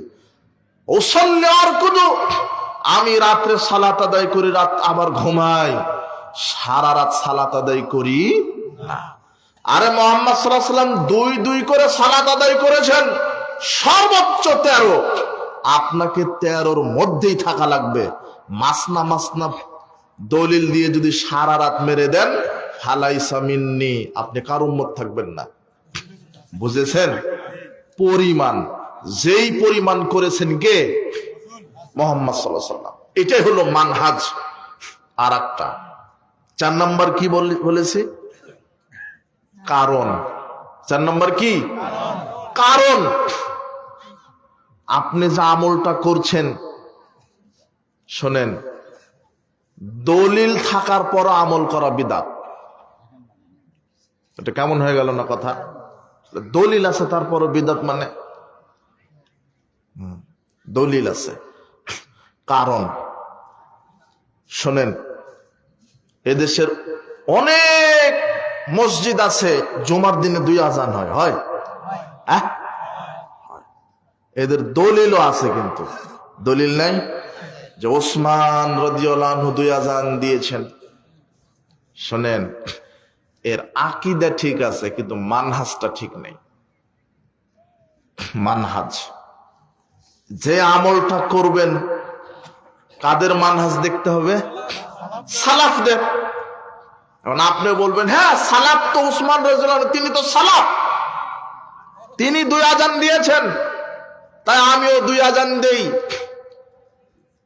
কিন্তু মানহাজ যে আপনার ঠিক নাই। আপনি যে আমলটা করছেন 2 আজান, দেখতে হবে উসমান রাদিয়াল্লাহু আনহু কি কারণে 2 আজান দিয়েছেন।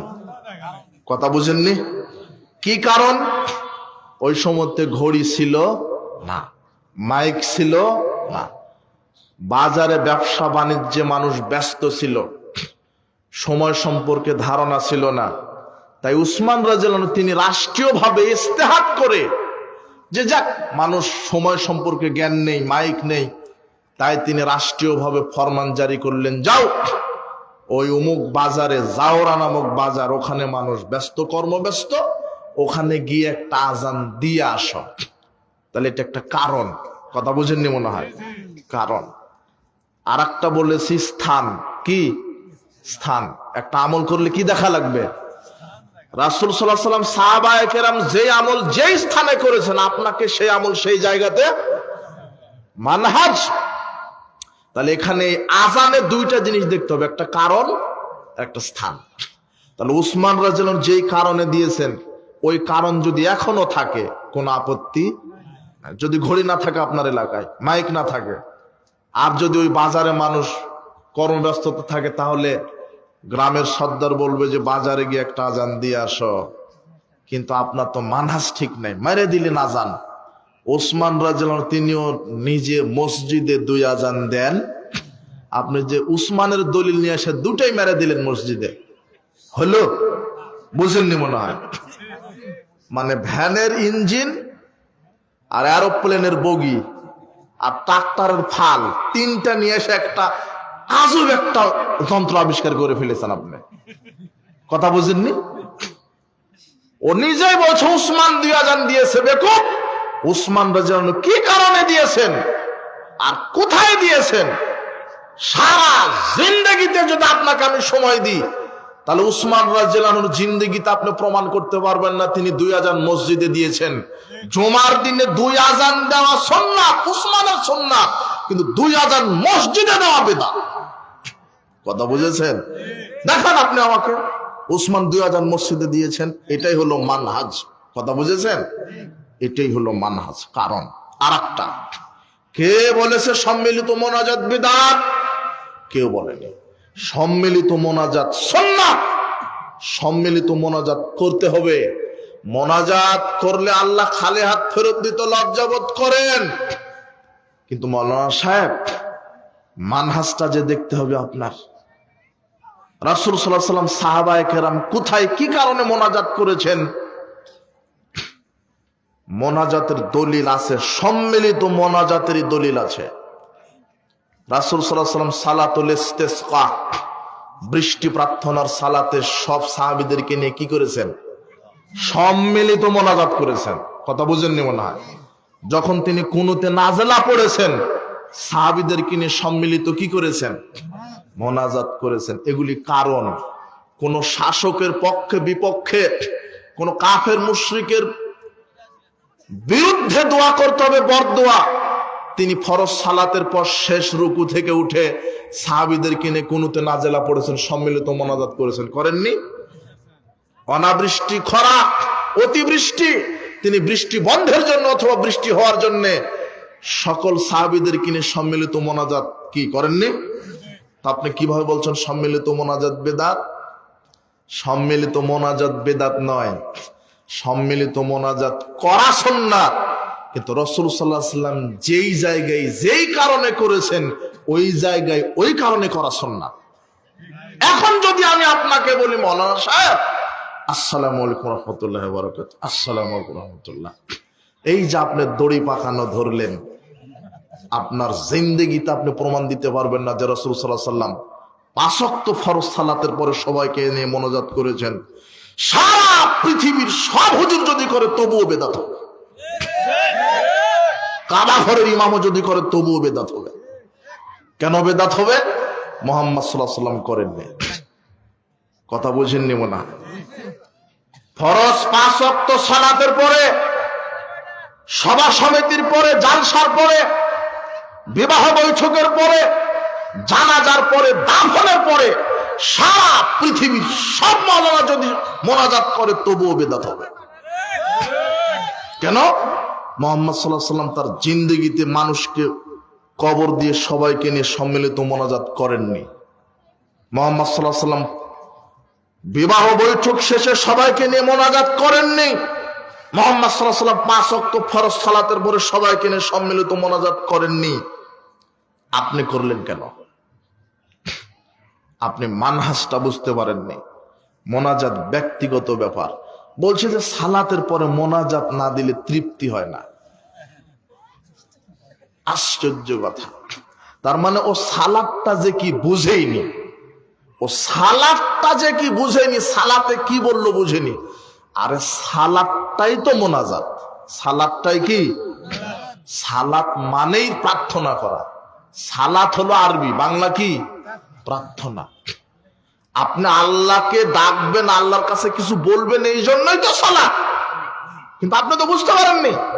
সহিহ বুখারীর 405 নম্বর হাদিস, লাগাতার কয়েকটা হাদিস আসছে, 405, 406, 416। রাসূল সাল্লাল্লাহু বলছেন, হাদিসটা লক্ষ্য করেন, ইন্না আহাদাকুম ইযা কামা ফি সালাতি, নিশ্চয় তোমাদের কেউ যখন তার সালাতে দাঁড়ায়, ফা ইন্নাহু ইউনাজি রাব্বাহু, সে তখন তার প্রভুর সাথে মোনাজাত করে। মানুষ কখন মোনাজাত করে? মানুষের নীতি উল্টা। মুহাম্মদ সাল্লাল্লাহু আলাইহি ওয়াসাল্লাম বলছেন মানুষ সালাতে মোনাজাত করে, আর ওই বেকুব সালাত শেষে মোনাজাত করে। কথা বুঝেননি মনে হয়? মুহাম্মদ সাল্লাল্লাহু আলাইহি সাল্লাম শরীয়ত দিয়ে গেলেন, 1500 বছর হয়ে গেল, এই পর্যন্ত সমাধান হলো না যে জানাজার সালাতে সূরা ফাতিহা লাগবে কি লাগবে না। তাহলে এই দেশে এত মুফতি, মাওলানা, মুহাদ্দিস এরা থেকে কি করলো? এদের থাকার চাইতে মাটির নিচে যাওয়া ভালো। তোমার আরা হুজুর বলছে রাফালাইদান করতে হবে, হাদিসে আছে বিশ্বাস করি। পায়ের সাথে পা লাগাতে হবে, হাদিসে আছে বিশ্বাস করি। আমিন বলার হাদিসে আছে বিশ্বাস করি। বুকের উপরে হাত বাঁধতে হবে, হাদিস আছে বিশ্বাস করি। কিন্তু আমাদের মাঝহাবে নাই, তাই আমরা মানতে পারি না। একেবারে টাটকা বলদ, বলদের বলদ। তো তোমার যেই মাঝহাব মানতে গেলে রসুলের সুন্নাহকে হত্যা করা লাগে, সেই মাঝহাব মাটির উপরে থাকার চাইতে মাটির নিচে যাওয়া ভালো। মাঝহাব মানো বেটা। মাঝহাব কাকে বলে? মাঝহাব কি, হুজুর কি? যেখানে মুহাম্মদ সাল্লাল্লাহু আলাইহি ওয়াসাল্লাম বলেছেন লা সালাতা লিমান লাম ইয়াকরা বিফাতিহাতিল কিতাব, আকাশের নিচে জমিনের উপরে সবচেয়ে দামি মানুষ, নম্র মানুষ, ভদ্র মানুষ, সর্বশ্রেষ্ঠ নবী ও রাসূল, যার তাকওয়ার সাথে, যার পরহেজগারিতার সাথে পৃথিবীর কোন মানুষের পরহেজগারিতা টিকে না, এমন শ্রেষ্ঠ মানুষ আল্লাহর পক্ষ থেকে মনোনীত রাসূল, তিনি দায়িত্বহীন ভাষায় বলেছেন যে ব্যক্তি সালাতে সূরা ফাতিহা পড়ে না তার সালাত হয় না। সালাত একাকী হোক, সালাত জামাতে হোক, সালাত ফরজ হোক, সালাত সুন্নত হোক, সালাত তারাবি হোক, সালাত তাহাজ্জুদ হোক, সালাত ঈদান হোক, সালাত জানাজা হোক, যার নাম সালাত, সেখানেই সূরা ফাতিহা লাগবে। আর আপনি বলছেন মাযহাবে নাই তাই লাগবে না। এই মাযহাব থাকার চাইতে মাটির নিচে যাওয়া ভালো। বলেন কি আপনি? আপনি বলছেন ফিকি মাসালা হারামখোর, ফিকি মাসালার দোহাই দিয়ে আপনি রসুলের সুন্নাহকে, রসুলের হাদিসকে কবর দিলেন। এই হুজুরেরই বিচার হবে ইনশাআল্লাহ। কি বলছেন আপনি? আজ পর্যন্ত সমাধানই দিতে পারেননি, আজ পর্যন্ত সমাধানই দিতে পারলেন না। মাযহাবে নাই, অমুক আলেম বলেছে, অমুক মাযহাবে নাই, তাই আমরা মানি না। আশ্চর্য কথা। এত বোকা, এত গাধা হলে কি এত বোকা হয়? বলছে যে জানাজার সালাত 4 তাকবীর, প্রথম তাকবীর দিয়ে সানা পড়বেন, এরপরে দ্বিতীয় তাকবীর দিয়ে দরুদ, তৃতীয় তাকবীর দিয়ে মায়েতের জন্য দোয়া, চতুর্থ তাকবীর দিয়ে সালাম। মাওলানা সাহেব, প্রথম তাকবীর দিয়ে সানা পড়তে হবে, এটা কোন হাদিসের পাতাতে লেখা আছে? যেটা নাই সেটা যোগ করলেন, যেটা আছে সেটা বাদ দিলেন। আপনার চাইতে প্রতারক, চিটার, বাটপার আর কি হতে পারে? মুহাম্মদ সাল্লাল্লাহু আলাইহি ওয়াসাল্লাম বললেন ফাতিহা ছাড়া সালাত হবে না, আর আপনি ফাতিহায় বাদ দিলেন। আর যেখানে সানা লাগবে না, জানাজার সালাতে সানা লাগে না, সানাটা ঢুকালেন। আমার আর এক বেকুব বলছে, এই বেকুবের বেকুব গাধা বাচ্চা গাধা বলছে যে জানাজার সালাত তো এটা দোয়া, তাই সূরা ফাতিহা পড়ে না। হারামখোর। সূরা ফাতিহার চাইতে শ্রেষ্ঠ দোয়া পৃথিবীতে কি হতে পারে? তোমাকে আবার ক্লাস 1-এ ভর্তি হতে হবে, তুমি আবার আনাকুম জানাকুম পড়ো। তুমি পেশাব পায়খানায় শিখনি, তুমি মুক্তি হলে কেন? তোমাকে কে মুক্তি হতে বলেছে? জানাজার সালাত দোয়া, তো সূরা ফাতিহার চাইতে উত্তম দোয়া কি হতে পারে?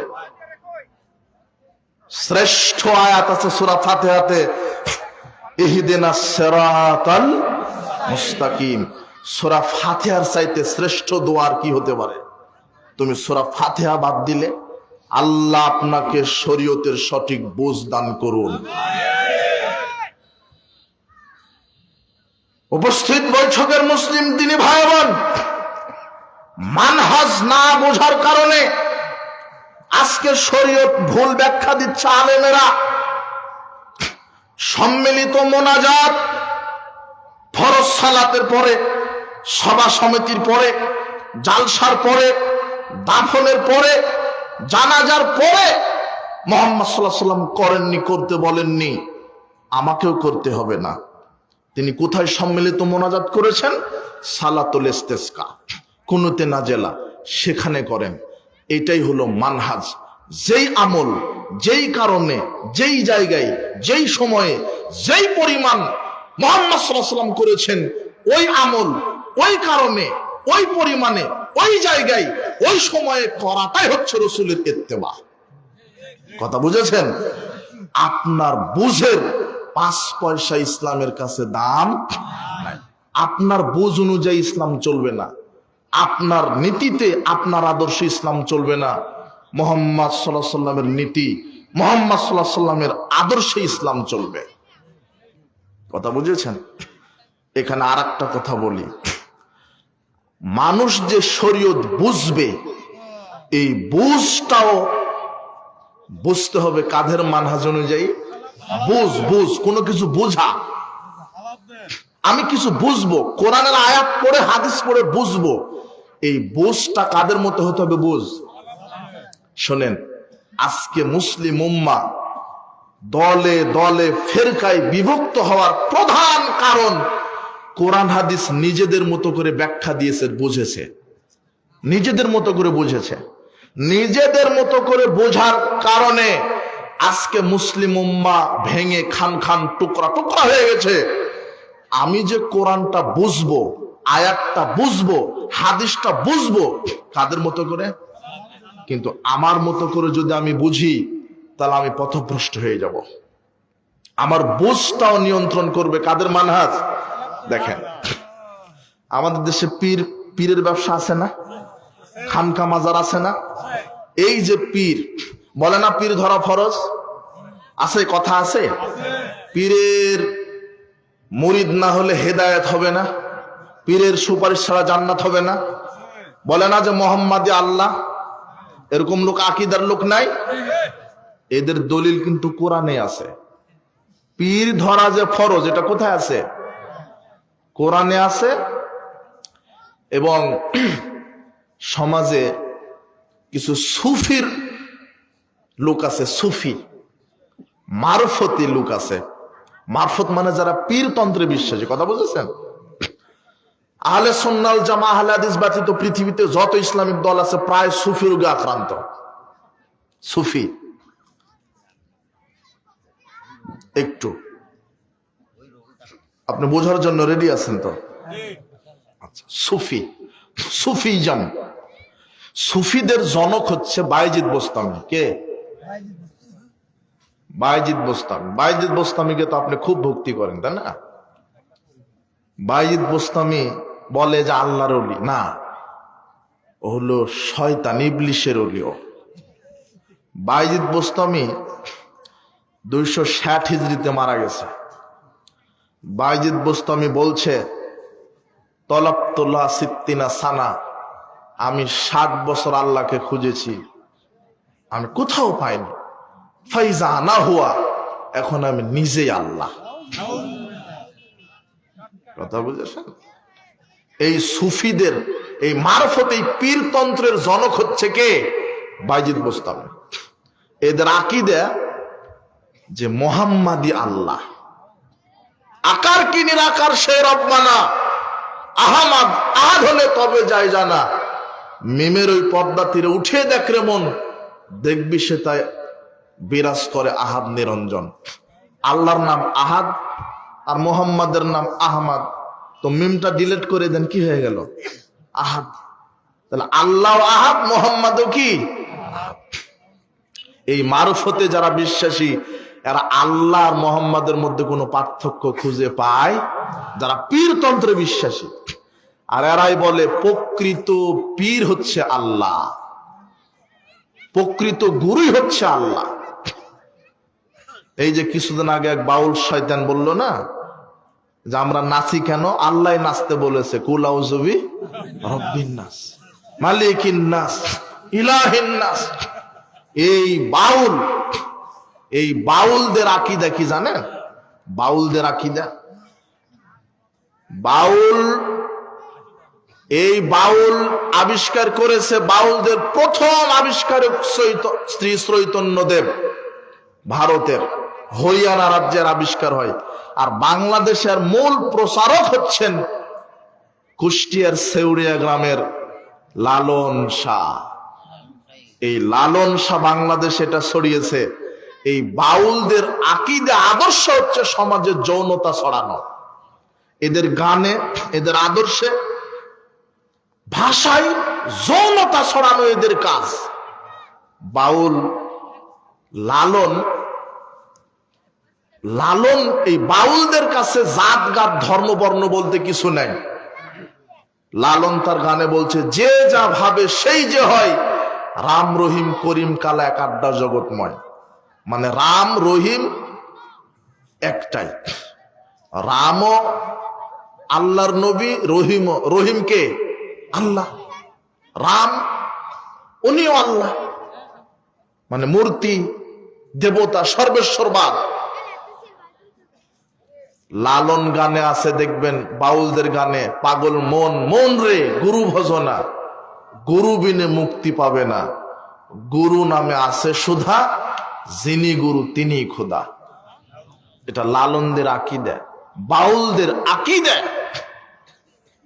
এই সুফি রোগে আক্রান্ত এই বাউল, এরা সমাজে যৌনতা ছড়ানো। শোনেন, বাউলদের আকীদা কি আর একটা জানেন? এই লালন মতবাদ যারা, লালন, অনেক কুশিক্ষিত লোক আছে বলে যে লালন গান গীতি না শুনলে তৃপ্তি আসে না। লালনদের একটা অনুষ্ঠান আছে, নাম হচ্ছে, তাদের অনুষ্ঠানের নাম হচ্ছে লতা সিদ্ধি। এই যুবক বলো তো কি লতা সিদ্ধি? তোমাকে ওর মুরিদ না হওয়া পর্যন্ত ভিতরের কথা বলবে না, আর আমাদের পড়াশোনা করেই কথা বলতে হয়। লতা সিদ্ধি, বাউলদের কাছে লতা মানে কি জানেন? লতা মানে নারীর যৌনাঙ্গ। এই বাউল ফকিরারা কিন্তু সেজদা দেয় না, সালাত আদায় করে না, এদের কাছে কোনো সালাত নেই। এদেরকে জিজ্ঞাসা করবেন, তোমরা সালাত আদায় করো না কেন? তখন এরা বলবে, ইবলিশ সব জায়গাতে সেজদা দিয়েছে, শুধু সেজদা দিতে পারেনি নারীর যৌনাঙ্গে, তাই আমরা নারীর যৌনাঙ্গে সেজদা দিই। ওরা রাত্রের আধারে বাল্ব, দরজা জানালা বন্ধ করে নারী পুরুষ একাকার হয়ে যায়। আর এই লালন, এই বাউলদের এই লতা সিদ্ধি অনুষ্ঠানে নারী পুরুষ বেহায়াপনা বেলাল্লাপনা লিপ্ত হয়। আর এই লতা সিদ্ধি অনুষ্ঠানে এদের প্রধান একটা ভোজ অনুষ্ঠান আছে। এদের প্রধান ভোজ খাদ্য অনুষ্ঠান হচ্ছে, এরা যে খাদ্যটা তৈরি করে সেই খাদ্যের নাম হচ্ছে প্রেম ভাজা। কি? প্রেম ভাজা। এই যুবক, আজকের অনুষ্ঠান, এই ইসলামী সম্মেলন শেষ হওয়ার পরেই তুমি লালন মতবাদ সম্পর্কে নেটে সার্চ দাও, উইকিপিডিয়াতে যাও, নেটে যাও, আর প্রেম ভাজা শব্দটা লিখো, দেখো সব চলে আসবে। প্রেম ভাজা এদের প্রধান খাদ্য। আর প্রেম ভাজা এই খাদ্যটা তৈরি করে 5টা উপাদান দিয়ে। কয়টা? 5টা। 1, জব বা গমের আটা। 1 নম্বর কি? মানুষের পায়খানা। 2, মানুষের কি? পায়খানা। 3, পেশাব। 3 নম্বর কি? পেশাব। আর একটা কথা বলি আপনাকে, বাউল, এই বাউলের বাংলায় হলো পেশাব। বাউলের বাংলা কি? পেশাব। কথা বুঝেছেন? বাউলাম, এই বাউল মানে বাউলুন, আরবিতে বাউলুন, বাউল মানে কি? পেশাব। মুত বুঝেন তো? মুত। এই গমের আটা, মানুষের পায়খানা, পেশাব। 4, পুরুষের বীর্য। 5, কুমারী নারীর রজ মানে মাসিকের রক্ত। এবার বুঝেছেন তো? এই 5টা মিক্সড করে খাদ্য তৈরি করে প্রেম ভাজা। এটা হলো তাদের খাবার। আর ওর সাথে থাকে সিদ্ধি মানে গাঁজা। তোমার কিছুদিন আগে এক লালন শয়তান সংবাদ সম্মেলনে বললো না যে লালন মাজারে যদি গাঁজা বন্ধ করে দেন আমরা 30 জন লোকও পাবো না। আর আমরা তো 10 বছর আগেই বলে দিয়েছি, বাংলাদেশে যেটা যত বড় মাজার সেটা তত বড় এক একটা গাঁজার ফ্যাক্টরি এক একটা। গাঁজা চাষ হয়, ওখানে টাকা দেন আপনি, ওরা গাঁজা চাষ করে, ওখানে ওরা সিদ্ধি খায়। তো এই সুফি রোগে আক্রান্ত প্রায় এই মারফত তত্ত্বে বিশ্বাসী, এদের আকীদা পীর ধরা ফরজ। পীর ধরা কি?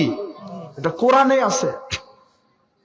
আমি সময়ের অভাবে আমি আপনাকে বোঝাতে পারলাম না, এতটুকুন বলি যে বুঝ নিতে হবে। কোরআনের আয়াতটা বুঝবেন কাদের মতো করে? কিন্তু নিজের মতো করে যদি আপনি কোরআনের আয়াত বুঝেন, পথভ্রষ্ট হয়ে যাবেন। দেখেন, যারা বলছে যে পীর ধরা ফরজ, কোরআনে আছে। দেখেন কোরআনে পীর ধরার কথা আছে। দেখেন সূরা মায়েদা 35 নম্বর আয়াত। কত নম্বর আয়াত? মনে হয় এলোমেলো হয়ে গেছেন, তাই না? একটু একটু একটু মনোযোগী হন, আমি শেষ করে দেব। পীর ধরা ফরজ। আল্লাহ বলছেন কোরআনে, ইয়া আইয়ুহাল্লাযিনা আমানুত্তাকুল্লাহ, হে বিশ্বাসীগণ আল্লাহকে ভয় করো, ওয়াবতাগু ইলাইহিল ওয়াসিলা, আর ওয়াসিলা ধরো। কি ধরো? ওয়াসিলা। এখন এটা তো খানকার হুজুর এই আয়াত মেরে দিল, বলছে এই যে আল্লাহ ওয়াসিলা ধরতে বলেছে, আর ওয়াসিলা মানে কি? পীর। ওয়াসিলা মানে কি? ধরো, পীর ধরো। কিন্তু আসলে ওয়াসিলা মানে পীর। হ্যাঁ, এই আয়াতটা বুঝবেন কাদের মতো করে? সালাফদের মতো করে। সালাফরা বলছেন ওয়াসিলা হচ্ছে আল্লাহর নৈকট্য অর্জনের মাধ্যম, সৎ কর্মের মাধ্যমে কার নৈকট্য অর্জন করা যায়? আচ্ছা, ওয়াসিলা মানে যদি পীর হয়, ভালো করে বুঝেন, এক সেকেন্ডের জন্য মেনে নিলাম ওয়াসিলা মানে কি? পীর। আচ্ছা, মুহাম্মদ সাল্লাল্লাহু আলাইহি ওয়াসাল্লামের চাইতে শ্রেষ্ঠ মানুষ পৃথিবীতে আছে? এখন আপনি আজানের দোয়াতে একটা বাক্য বলেন, ওয়া আতি মুহাম্মাদানিল ওয়াসিলাতা ওয়াল ফাদিলা, বলেন না?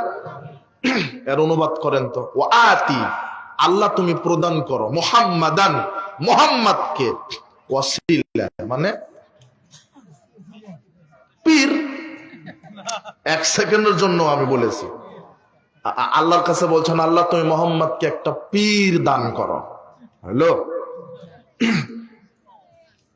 ওয়াসিলা মানে নৈকট্য। তুমি মুহাম্মদ সাল্লাল্লাহু আলাইহি ওয়াসাল্লামকে নৈকট্য প্রদান করো, তোমার নৈকট্যে পৌঁছে দাও। ওয়াসিলা মানে নৈকট্য। সালাত, সিয়াম, হজ, যাকাত, তাসবিহ, তাহলিল, দান, সাদাকা, এই সৎ কর্মের মাধ্যমে আল্লাহর নৈকট্য অর্জন করাটাই কি? ওয়াসিলা। এটাই হচ্ছে সঠিক ব্যাখ্যা। কিন্তু কোরআনের আয়াত, এই খানকার পাগড়িওয়ালা শয়তান আয়াত থেকেই বলছে, এই যে কোরআনে আল্লাহ বলছেন ওয়াসিলা মানে কি? ধরো। এই যে আয়াতটা তেলাওয়াত করলো, কিন্তু বুঝ দিল শয়তানের মতো বুঝ।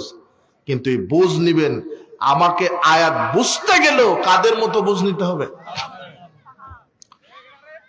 6502 নম্বর হাদিস। এবারে হাদিস থেকে দলিল দিচ্ছি যে যিনি গুরু তিনি আল্লাহ। হাদিস থেকে দেখেন, আমার মতো করে যদি বুঝি হাদিস, নিজের মতো করে যদি আপনি বুঝেন, আপনি পথভ্রষ্ট হয়ে যাবেন। দেখেন বুখারীর কত নম্বর হাদিস? 6502। আল্লাহ বলছেন,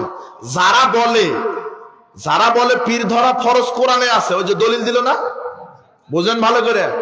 কিন্তু ওই আয়াতটা বুঝতে হবে কাদের মতো করে?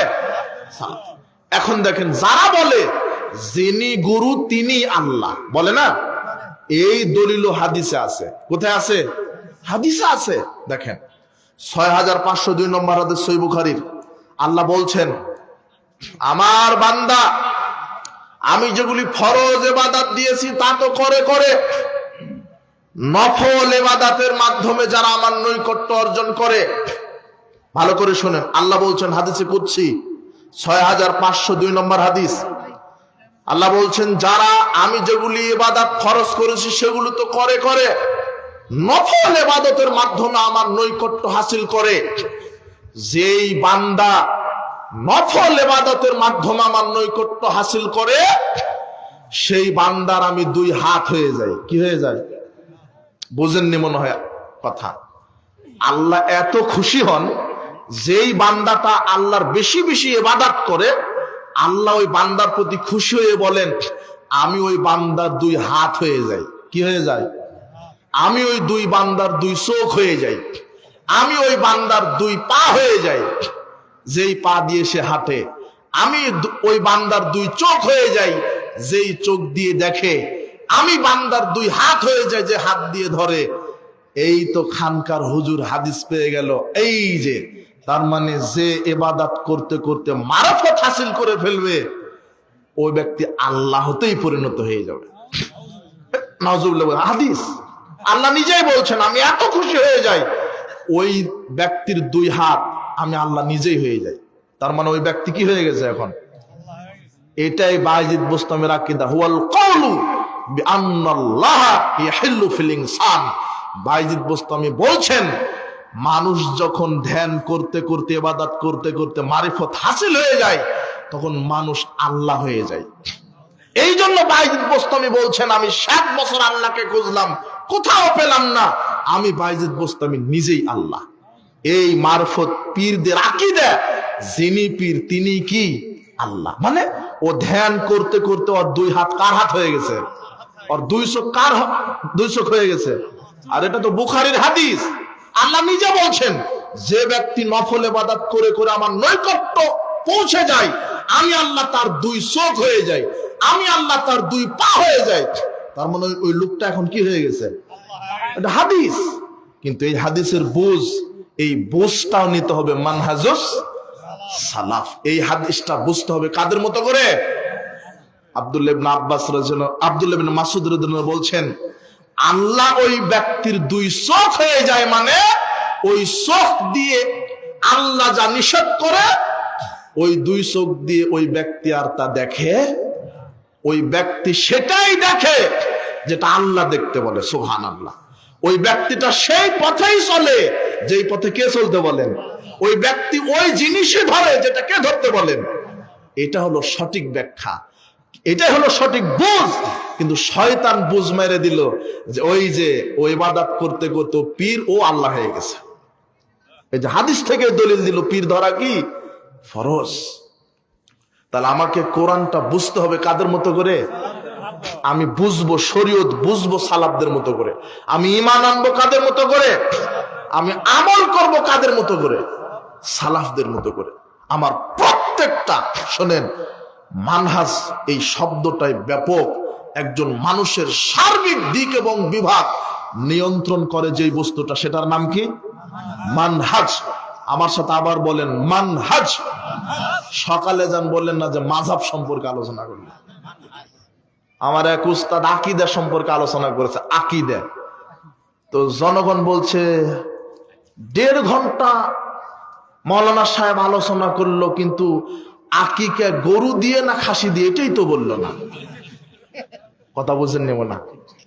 আরে জনসাধারণ তো বহুদূরের কথা, এই বাংলাদেশের 98% জন হুজুরি আকীদা সম্পর্কে ধারণা রাখে না, মানহাজ সম্পর্কে জ্ঞান রাখে না। এই মানহাজ যতক্ষণ আপনি না বুঝবেন, কোরআন অনুবাদ করতে পারবেন না, হাদিসও বুঝতে পারবেন না, আমলও করতে পারবেন না। এই জন্য মানহাজটা যদি আপনি বুঝেন, আর কাদের মানহাজ? সালাফদের। আপনার ঈমান, আপনার আমল, আপনার বুঝ, আপনার অর্থনীতি, সমাজনীতি, রাজনীতি সবকিছু নিয়ন্ত্রণ করবে কাদের মানহাজ? সালাফদের মানহাজ। সময় আরো কিছু কথা ছিল, এই বিষয়টাই ব্যাপক, এ সম্পর্কে বলাও কঠিন, বোঝানো কঠিন, বোঝাও কঠিন। আল্লাহ আমাদেরকে মানহাজুস সালাফ, সালাফদের মানহাজ অনুযায়ী ঈমান এবং আমল নিজের জীবনে বাস্তবায়ন করার তৌফিক দান করুন। যদি মানহাজটা আপনি বুঝতে পারেন, তাহলে আমলে বেদাত ঢুকবে না, ঈমানের ভিতরে শিরক ঢুকবে না।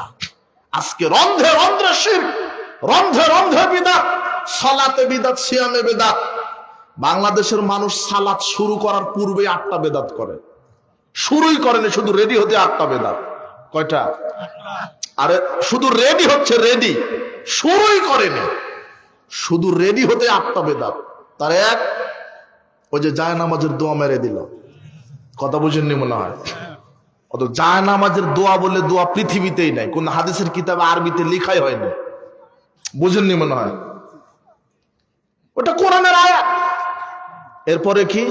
মুখে নিয়ত বলে না, নাওয়াইতু, যে বলে না মুখে নিয়ত, ওরে ভাই, জোহরের এক নিয়ত, আসরের এক নিয়ত, তারাবির এক নিয়ত, তাহাজ্জুদের এক নিয়ত, নিয়ত আর নিয়ত। কিন্তু আরবিতে যে নিয়ত, এটা হাদিসের কিতাবে আরবিতে লিখাই হয়নি, হাদিসের কিতাবে নেই। নিয়ত মেরে দিল। কথা বুঝেননি?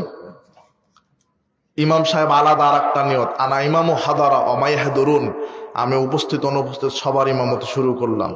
4 নম্বর কি, বায়ের সাথে পাগড়ি পাচা শুরু করে, বায়ের সাথে পাগড়ি, বলছে যে পাগড়ি পরে 1 রাকাত সালাত পাগড়ি বিহীন 70 রাকাতের সালাতের সমান, অথচ জাল কথা। 5 নম্বর বেদাত কি, আশহাদু আন্না মুহাম্মদ রাসূলুল্লাহ, বলছে সাল্লাল্লাহু আলাইহি ওয়াসাল্লাম। আল্লাহ নবী বলছেন ফাকুলু মিসলামা ইয়াকুলু মুয়াজ্জিন, মুয়াজ্জিন যা বলে আজান ইকামতে তোমরা তাই বলো। আশহাদু আন্না মুহাম্মদ রাসূলুল্লাহ এর জবাবে কি বলবেন? আশহাদু আন্না মুহাম্মদ রাসূলুল্লাহ। এরপর আশহাদু আন্না মুহাম্মদ রাসূলুল্লাহ 2 বৃদ্ধাঙ্গুলিতে চুমু দিয়ে চোখ মাসা করছে, এটা 6 নম্বর বেদাত। 7 নম্বর বেদাত কি, ওই মুয়াজ্জিন সাহেব ইকামত দেওয়ার পূর্বে বলছেন আপনারা উঠেন, কাতার সোজা করেন। কথা বুঝেননি মনে হয়? অথচ মুয়াজ্জিনের দায়িত্ব ইকামত দিবে। কথা বুঝেননি? ইকামত শেষ, এরপরে ইমাম সাহেব মুসল্লির দিকে মুখ ঘুরিয়ে বলবেন আকিমু সুফুফাকুম ওয়াতারাসসু হাজা বাইনাল মানাকিব আসুদ্দুল খালাল। ওটা ইমামের দায়িত্ব, কাতার সোজা করা ঠিক করার দায়িত্ব কার? ইমামের। কিন্তু মুয়াজ্জিনে মেরে দিছে আগে। আর একটা কি বেদাত, ওটা কি 7টা হলো, ওই যে 4 আঙ্গুল ফাঁকা রেখে দাঁড়ায়, আদাত ফাঁকা রেখে দাঁড়ায়, সালাত শুরু করার পূর্বেই বেদাত। 8টা বেদাত করে, শুরু করেইনি, শুধু প্রস্তুতি নিতেই বেদাত। এই জন্য সাবধান, রন্ধে রন্ধে বেদাতে আমল ঢুকে গেছে। কোরআন মাজিদ তেলাওয়াত শেষে বলছে সাদাকাল্লাহুল আজিম। আপনার এই গাইবান্ধার সবচেয়ে যে বড় হুজুর, তাকে সকালে বলবেন মাওলানা সাহেব কোরআন মাজিদ তেলাওয়াত শেষে সাদাকাল্লাহুল আজিম বলা লাগে, এই দোয়াটা পৃথিবীর আছে কোন কিতাবে? হাদিসের কিতাবে, কোন হাদিসের কিতাবে আছে? সহিহ না, জয়ীফ না, এটা জাল, শুধু আরবিতে লেখা থাকলেই হলো, একটা দেখানো হবে। কথা বুঝেননি মনে হয়? হাদিসের কিতাবে শুধু আরবিতে লেখা থাকলেই হবে। আর হুজুর বলছে যে নারী বুকের উপরে হাত বাঁধবে, পুরুষ নাভির নিচে হাত বেঁধে সালাত আদায় করবে। নারী পুরুষের সালাত আলাদা করে দিয়েছে। নারী বুকের উপরে, পুরুষ কোথায়? এখন হুজুরকে বলবেন এই হাদিস আছে কোথায়? এই বাক্য লিখায় নাই হাদিসে। চলছে রন্ধ্রে রন্ধ্রে বিদআত, কত যে বিদআত। আমি বলেছিলাম যে কোনো আমল করার পূর্বে কয়টা সূত্র? 4টা বলেছি, তা না? তার শেষেরটা হচ্ছে পদ্ধতি। শেষেরটা কি? পদ্ধতি। এই পদ্ধতিটা বুঝাতে গিয়ে আমি বলবো দলিল থাকার পর আমল করা বেদাত। দলিল থাকার পর আমল করা কি? ফরজ সালাতের পরে আয়াতুল কুরসি পাঠ করলে মরে গেলে কি ফজিলত? জান্নাত। এটা তো দলিল আছে। কিন্তু আপনি আয়াতুল কুরসি পাঠ করে দাড়িটা সরিয়ে বুকে মেরে দিলেন ফু, এটা কোথায় আছে? কথা বুঝেননি মনে হয়? সুবহানাল্লাহ 33 বার, আলহামদুলিল্লাহ 33 বার, আল্লাহু আকবার 34 বার, এটা আপনি তাসবিহ পড়লেন, রাসূল বলছেন তোমার ডান হাতের আঙুলে তাসবিহ পাঠ করো। আপনি মেশিনে তাসবিহ পাঠ করলেন মানে? তসবিহ দানাতে করলেন মানে?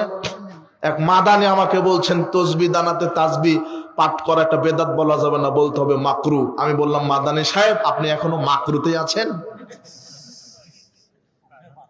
আব্দুল্লাহ ইবনে মাসউদ রাদিয়াল্লাহু আনহু এক পুরুষ মানুষকে লাথি মেরে দিলেন। মুহাম্মদ সাল্লাল্লাহু আলাইহি ওয়াসাল্লাম বলছেন বাম হাতের আঙুলেও না। কোন হাতের আঙুলে? ডান হাতের আঙুলে। রাসূল সাল্লাল্লাহু আলাইহি ওয়াসাল্লাম বলছেন তোমরা ডান হাতের আঙুলে তাসবিহ পাঠ করো। বিচারের মাঝে আল্লাহ আঙুলকে বলবেন তোমাকে দ্বারা বান্দা কি করেছে? আঙুল সাক্ষ্য দিবে আল্লাহ আমাকে দ্বারা ব্যক্তিটা তাসবিহ পাঠ করেছে। আঙুলের সুপারিশ কবুল করে আল্লাহ তাকে জান্নাতে প্রবেশ করাবে। ইবাদত করতে হবে রাসূলের সুন্নাহ অনুযায়ী। আপনার তাসবিহ, আপনার সালাম, আপনার কোরআন তেলাওয়াত, আপনার সালাত, সিয়াম, হজ, যাকাত যা কিছু আছে মানহাজুস সালাফ, সালাফদের মানহাজ অনুযায়ী। কথা মনে থাকবে? আমি কথার প্রেক্ষিতটা বলে ফেললাম। যাক, আল্লাহ আমাদেরকে মানহাজটা বোঝার তৌফিক দান করুন। বেদাত আশ্রয় দিবেন না।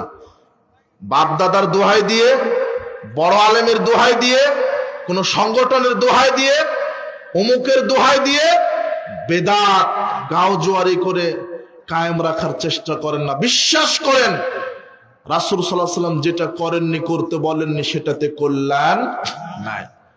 পাপ আছে, ক্ষতি আছে। আল্লাহ আপনাকে সঠিক বোঝার তৌফিক দান করুন। আমল করেই মানুষ জাহান্নামে যাবে, এই জন্য রাসূল সাল্লাল্লাহু আলাইহি ওয়াসাল্লাম সুন্নাহ অনুযায়ী আমল করার তৌফিক দান করুন। বারাকাল্লাহু ফিকুম, জাযাকুমুল্লাহ খায়র। আল্লাহ আমাদেরকে কোরআন এবং সহিহ সুন্নাহ মেনে চলার তৌফিক দান করুন। আপনারা যারা এসেছেন, আল্লাহ আপনাদেরকে কোরআন এবং সহিহ সুন্নাহ বোঝার এবং মানার তৌফিক দান করুন। আসসালামু আলাইকুম ওয়া রাহমাতুল্লাহি ওয়া বারাকাতুহু। আলহামদুলিল্লাহ, সুম্মা আলহামদুলিল্লাহ। এতক্ষণ পর্যন্ত প্রায় 1.5 ঘন্টা পার হয়ে গেল। আমাদের আজকের সম্মানিত